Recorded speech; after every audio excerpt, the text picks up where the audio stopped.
প্রিয় দিনী ভাই ও বোনেরা, আজকে আমরা মৌলানা আব্দুল মালিকের মিথ্যাচারের জবাব দেওয়ার জন্য উপস্থিত হয়েছি। সম্মানিত সুধীবৃন্দ, আপনারা আগে থেকে অবগত আছেন যে মৌলানা আব্দুল মালিক সাহেব বলেছেন যে উচ্চ স্বরে আমিন বলার চাইতে নিম্ন স্বরে আমিন বলা হচ্ছে সব থেকে উত্তম, সব থেকে সঠিক। সম্মানিত দেখুন, ভারতের এই জাহিল বক্তা হাদিস শাস্ত্রের এক কিংবদন্তি আলেমে দিন আল্লামা আব্দুল মালিক হাফিজাহুল্লাহকে নিয়ে বাজে মন্তব্য করতেও দ্বিধাবোধ করল না। আব্দুল মালিক হাফিজাহুল্লাহ শুধু বাংলাদেশি নয়, বরং বাংলাদেশ, ভারত, পাকিস্তান সহ সমস্ত আরব বিশ্বের মধ্যে তার খ্যাতি ছড়িয়ে পড়েছে, বিশেষ করে ইলমে হাদিসের উপরে তার যে যোগ্যতা রয়েছে তার কারণে।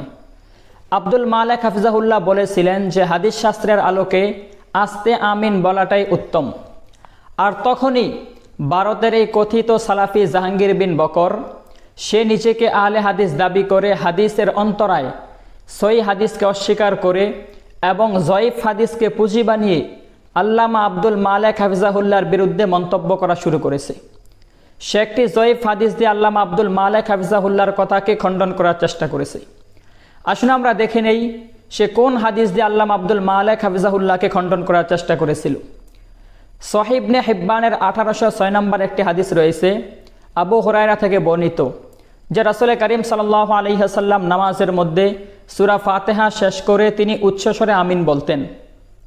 আসুন দেখে নেই হাদিসটা সহি কিনা। হাদিসটা একেবারেই সহি নয়। হাদিসের সনদের মধ্যে একজন রাবি রয়েছে, ইয়াহিয়া ইবনু উসমান, সে সমালোচিত রাবি, এবং তার উস্তাজ ইসহাক ইবনে ইব্রাহিম জুবাইদি, সেও সমালোচিত রাবি। ইমাম নাসাই এবং ইমাম আবু দাউদ তাদেরকে জয়ীফ সাব্যস্ত করেছেন। শুধু তাই নয়, তাদেরই ইমাম শাইখ নাসিরউদ্দিন আলবানী, তিনি পর্যন্ত সহিহ ইবনে খুজাইমার টিকায় উক্ত হাদিসটাকে জয়ীফ সাব্যস্ত করেছেন। এরকম একটা জয়ীফ হাদিসকে পুঁজি বানিয়ে হাদিস শাস্ত্রের এক কিংবদন্তি আলেমে দিন আল্লামা আব্দুল মালিক সাহেবের বিরুদ্ধে সে মন্তব্য করেছে। আব্দুল মালিক হাফিজাহুল্লাহ যেই সমস্ত আরবি কিতাব রচনা করেছে, এই সমস্ত আরবি কিতাবের এক লাইন এবারত পড়ার যোগ্যতাও এই কথিত জাহাঙ্গীর বিন বকরের নেই। আব্দুল মালিক হাফিজাহুল্লাহ হাদিস জগতের এক কিংবদন্তি আলেম, হাদিস শাস্ত্রীয়। প্রিয় উপস্থিতি, আসুন আমরা দেখি নামাজের মধ্যে উচ্চস্বরে আমিন বলার ব্যাপারে তাদেরই ইমাম শাইখ আলবানী কি বলেন।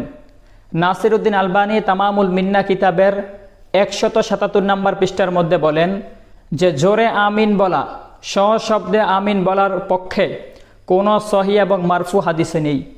আল্লাহ রাব্বুল আলামিন আমাদের প্রত্যেককে এই সমস্ত জাহিলের ফিতনা থেকে হেফাজত